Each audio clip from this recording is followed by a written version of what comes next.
Hello ನಮಸ್ತೆ. ನಾನು ನೀತಾಸ್ ಕಿಚನಿಂದ ನೀತಾ ಬಂದಿದ್ದೀನಿ. ಇವತ್ತು ನಾನು ಗೋಂಡ್ ಡ್ರೈ ಫ್ರೂಟ್ಸ್ ಬರ್ಫಿ ಹೇಗೆ ಮಾಡೋದಂತ ನೋಡೋಣ. ಮೊದಲಿಗೆ ಒಂದು ಪ್ಯಾನ್ಗೆ 2 ಕಪ್ ಆದಷ್ಟು ಹಾಲು, 1 ಕಪ್ ಆದಷ್ಟು ಮಿಲ್ಕ್ ಪೌಡರನ್ನು ಹಾಕ್ಕೊಳ್ತಾ ಇದ್ದೀನಿ. ಇದು ಕೋವಾ ರೆಡಿ ಮಾಡ್ಕೊಳ್ತಾ ಇದ್ದೀನಿ. ಕೋವಾ ಇದೆ ಅಂದವರು ಈ ಸ್ಟೆಪ್ಪನ್ನು ಸ್ಕಿಪ್ ಮಾಡ್ಕೊಬಹುದು. ಇದು ಚೆನ್ನಾಗಿ ಮಿಕ್ಸ್ ಮಾಡ್ತಾ ಇರಬೇಕಾಗುತ್ತೆ, ಗಂಟಿಲ್ಲದೆ ಇರೋ ಥರ. ಹಾಗೆ ಗಟ್ಟಿ ಬರೋವರೆಗೂ ಮಿಕ್ಸ್ ಮಾಡ್ಕೊಂಡು ತೆಗೆದಿಟ್ಕೊಳ್ತಾ ಇದ್ದೀನಿ. ಅದೇ ಪ್ಯಾನ್ಗೆ ನಾನಿಲ್ಲಿ ಸ್ವಲ್ಪ ತುಪ್ಪ ಹಾಗೆ ಒಂದು ದೊಡ್ಡ ಬೌಲ್ ಆದಷ್ಟು ಗೋಂದನ್ನು ತಗೊಂಡಿದ್ದೀನಿ.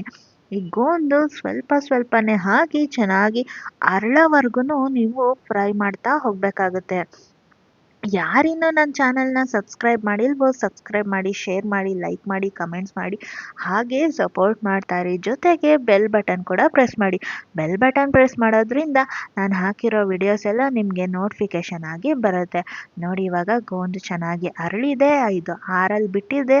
ಸ್ವಲ್ಪ ಇದು ಚೆನ್ನಾಗಿ ಈ ಥರ ಕ್ರಿಸ್ಪ್ ಆಗಬೇಕಾಗುತ್ತೆ. ನಂತರ ಒಂದು ಬೌಲ್ಗೆ 1 ಹಿಡಿಯಾದಷ್ಟು ಗೋಡಂಬಿ ಹಾಗೆ 1 ಹಿಡಿಯಾದಷ್ಟು ಬಾದಾಮಿನ ತಗೊಳ್ತಾ ಇದ್ದೀನಿ. ಇದು ಸಮ ಪ್ರಮಾಣದಲ್ಲಿ ಒಂದು ದೊಡ್ಡ ಬೌಲ್ ಆದಷ್ಟು ತಗೊಳ್ತಾ ಇದ್ದೀನಿ.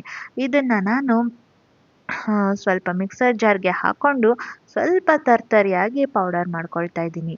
ನಂತರ ಒಂದು ಪ್ಯಾನ್ಗೆ 1 ಕಪ್ ಆದಷ್ಟು ಗೋಧಿ ಹಿಟ್ಟು ಹಾಕಿ, ತುಪ್ಪ ಹಾಕಿ ಚೆನ್ನಾಗಿ ಹಸಿ ವಾಸನೆ ಹೋಗೋವರೆಗೂ ಚೆನ್ನಾಗಿ ಹುರ್ಕೊಳ್ಬೇಕಾಗುತ್ತೆ.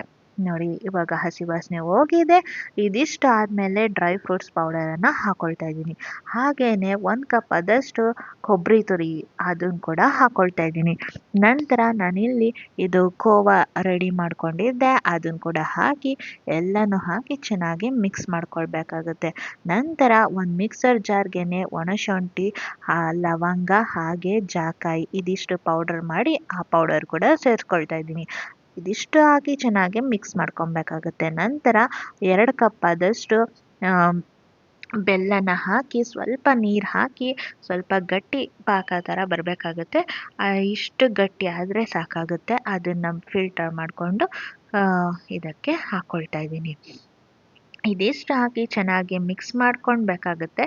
ನಂತರ ನಾನಿಲ್ಲಿ ಈ ಗೋಂದ್ ಇರುತ್ತಲ್ಲ ಅದನ್ನು ಚೆನ್ನಾಗಿ ಈ ಥರ ಕಪ್ ಸಹಾಯದಿಂದ ಈ ಥರ ಪೌಡರ್ ಮಾಡ್ಕೊಳ್ತಾ ಇದ್ದೀನಿ. ಸ್ವಲ್ಪ ಚಂಕಿಯಾಗೇ ಇರಬೇಕಾಗತ್ತೆ. ಇದಿಷ್ಟು ಆದಮೇಲೆ ನೋಡಿ, ಈ ಥರ ಕನ್ಸಿಸ್ಟೆನ್ಸಿ ಬಂದರೆ ನಮಗೆ ಬರ್ಫಿ ರೆಡಿಯಾಗಿರುತ್ತೆ. ಒಂದು ಪ್ಲೇಟ್ಗೆ ನಾನಿಲ್ಲಿ ಟ್ರೇಗೆ ಸ್ವಲ್ಪ ತುಪ್ಪ ಹಚ್ಚಿದ್ದೀನಿ. ತುಪ್ಪ ಹಚ್ಕೊಂಡು ಇದೇ ಥರ ನೀವು ಚೆನ್ನಾಗಿ ಫ್ಲ್ಯಾಟ್ ಮಾಡ್ಕೊಬೇಕಾಗುತ್ತೆ ಕಪ್ ಸಹಾಯದಿಂದ. ನಂತರ ಈ ಥರ ಮಾರ್ಕ್ ಮಾಡಿಕೊಂಡು ಇಟ್ಕೊಂಡ್ರೆ ನಿಮಗೆ ಡ್ರೈ ಫ್ರೂಟ್ಸ್ ಬರ್ಫಿ ರೆಡಿಯಾಗಿರುತ್ತೆ. Thank you. Keep watching.